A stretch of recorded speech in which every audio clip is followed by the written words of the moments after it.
The book is powerful, right?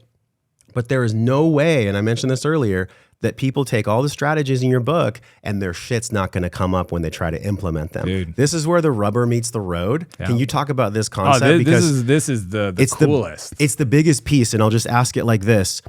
If we go because we know what to do and we don't do it, why is that? You brought it up, self-sabotage.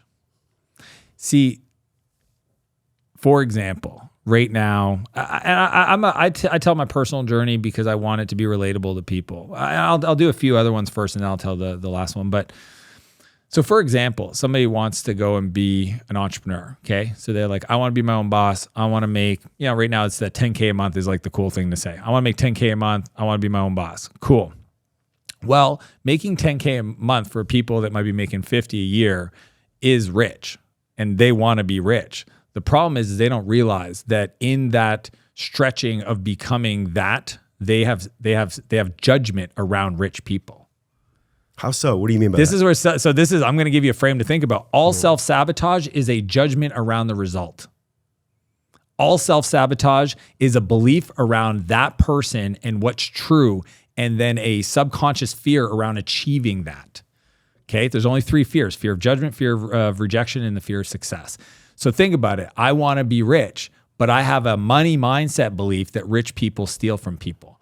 I have a money belief that rich people are selfish. And it's subconscious. They don't even realize it. It's the programming from the words they were said in their family member. I have a fear that if I'm rich, everybody's going to ask me for money and I'm not going to like that. So I'm not going to be rich. I don't want anybody. Dude, I was the guy that didn't want anybody to know that I had money. I was a multimillionaire my whole life and didn't give myself permission to buy my first supercar until I was 36. I could have bought it when I was 28. What's wrong with my brain? Because I was worried about the judgment. I was worried about the stuff. Like what comes with driving an bright orange, McLaren orange car to CrossFit. Dude, my wife didn't even want to come in the car with me. So I'm not getting in the car. I'm driving my own car. But why? Because she was still dealing with the beliefs and mindsets I had. Yeah. But that's where self-sabotage comes into place. So everybody knows how to click buttons on a website to create Facebook ads. But why do you not want to? Well, I don't want to be that guy. Well, what is that guy? I don't want to be Ty Lopez. I don't want to be Grant Cardone. I don't want to be that guy on the internet running ads with my face on it. Because why? You judged them. So most people scroll social media and I call it, they scroll and troll. In their mind. It's not, they judge the people that leave comments. Oh, that person's so angry inside. Why would they leave a mean comment? You're doing it. You're scrolling social media and you are judging that person got a nose job. Look at that person got this and this person got that. And why do they have to always post their card? And so like self-sabotage comes from unresolved belief about achievement from the childhood. The inner child, the trauma, capital T trauma, whatever you want to call it. So it's kind of funny because like it doesn't matter. The example that's true for me right now is I wanted to lean out and body comp. I wanted, I've been into triathlons and CrossFit and all this stuff my whole life. Like not my whole life. I used to weigh 265 pounds. Okay, so I was a big boy. Okay, I used to be 280. Okay, I will give you a picture if you want to put it on so everybody goes, oh, that was Dan. Right. Yeah, it's on the screen now. 21 years old. Yes, I'm in that person. You won't recognize me. And I've done Ironmans, CrossFits, ultras, all that stuff. Recently, I was like, okay, I want to recomp my body. Okay, I hired a coach, and it's called the Body Recomp. And essentially, we go down to the lowest body fat, 6-7%, and then redesign. It's called a reverse diet. We redesign where we want to put things. And I remember saying, I don't want to look skinny because I've seen some people do this, and they look like they're sick, right? They get super, eyes, blah blah blah blah blah. So I had a fear around that. But I at least knew enough. The process is speak the fear out loud, get comfortable, right? Talk to the fear, the pain cave. Just like, so I would say it to my team, like, hey, I'm going to do this, but I don't want to look skinny, but I'm okay looking skinny because I know it's temporary. And then I'm going to refeed. And dude, I come out of I'm at like the best shape in my history of my life since like pre-high school, teenage years, even better because I didn't have the muscle structure or the cardio. And I come out of the bathroom the other day and my wife goes, ugh, you look skinny. I'm not skinny. Like, you know what I mean? And she got me. And I was like, oh no, I'm looking that way I don't want to be. And I almost decided to stop. I almost decided to go downstairs and have whatever I want for breakfast and have a bunch of stuff and, just decide I'm good. I don't want to look skinny. She thinks I look skinny. I love my wife. I don't want to not look good for my wife. Luckily, I was like, let's sit with that. Let's get curious. Why does that hurt? Why is that fear? And I went to the gym and I trained and I lifted and I followed my program. I'm still in the process. And I post a picture on Instagram to share with people, sweat every day, work out, blah, blah, blah.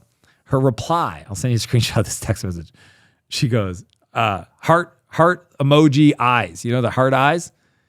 And she goes, yum. She raises it, messaged me, yum. I go, you called me skinny this morning. She goes, I changed my mind. That's the feminine. Dude, Come on. dude. That is the feminine. The feminine is like water. It contracts and expands all the time. And I heard David Deida say this. You are actually only as good as the last 5 minutes. Now, this is not a knock on women. No. Like I love women. They're amazing creatures. They're so wonderful. They make life worthy. But gosh, we're so different as men. We really are, right? And Alison Armstrong and all the relational experts I've had on, they all point to this fact. We literally on a hormonal level just feel and think differently about our lives. Vasopressin and oxytocin. You and I are vasopressin dominant. Women are oxytocin dominant. So when she poked you with the sword in the morning and she said, you look skinny, she didn't know that was going to crush you. Nope. It wasn't like she was trying to intentionally hurt you. And how many people have people they love in their family make these comments and then they use that as ground cover to give up? That's my problem. No doubt. They use that as the reason to say, maybe I'm gone too far. Maybe I don't need to work this much. Maybe I should stay in bed. Maybe I should, and like that was the big realization. I had a belief and a potential of self-sabotage and I almost did it. But luckily I'm working through it. And in that moment, I got on the other side of it and it turns out my wife thinks I'm hot. Awesome. Right? Same day. She changed her mind. The same. It was 90 minutes later. Keeping us on our toes, ladies. Yes. No. And I think that's where, I don't know if you've studied Peter Crone's work, but he says, of course, he's been on the pod. Dude, the world will show you through people and circumstances where you're not free. Where you're not free. She showed me. Yeah. And I was like, hey, we're the opportunity. Okay, well, let me just take this moment. Thank you, baby, Carrie Michelle, for showing me where I'm not free all the time. All the time. And actually, that's an unconscious projection. It's not all the time, but it's quite a bit, right? Yeah. Because as men and as women who are hungry about growth, I was watching a talk of you on stage and you said, I'm just a driven guy. I'm just a very driven guy. And I thought, yeah, but how do we balance being driven with also being present? Like the reason she threw the ring on the table when you were 28 is because you were just all drive. Yeah. You were literally the McLaren. Yeah. But you didn't know how to park. So like, how do we hold both of those worlds? This is one of my favorite questions because, if God is singularity and duality is how God experiences God's self, and you and I are going through cycles of expansion and contraction or love and fear, which is a lot of what you touched on. Mm-hmm. And it's also how we execute the framework in the book. It's all the same. Yeah. Then how do we hold both of those worlds? Like what's been the big lessons or the turning points in your life where you can actually hold both of those worlds, your responsibility and be your childlike self, taking care of things and being present? How do we do that? I mean, it's such a complex question, but I feel like on the spiritual journey, as we grow, our ability to meet these complex situations also increases as well. Don't go anywhere. Click the link on this screen. If you love that clip that you just watched, you're going to absolutely love this full-length video. You just have to tap the little icon on the screen. While you're at it, subscribe.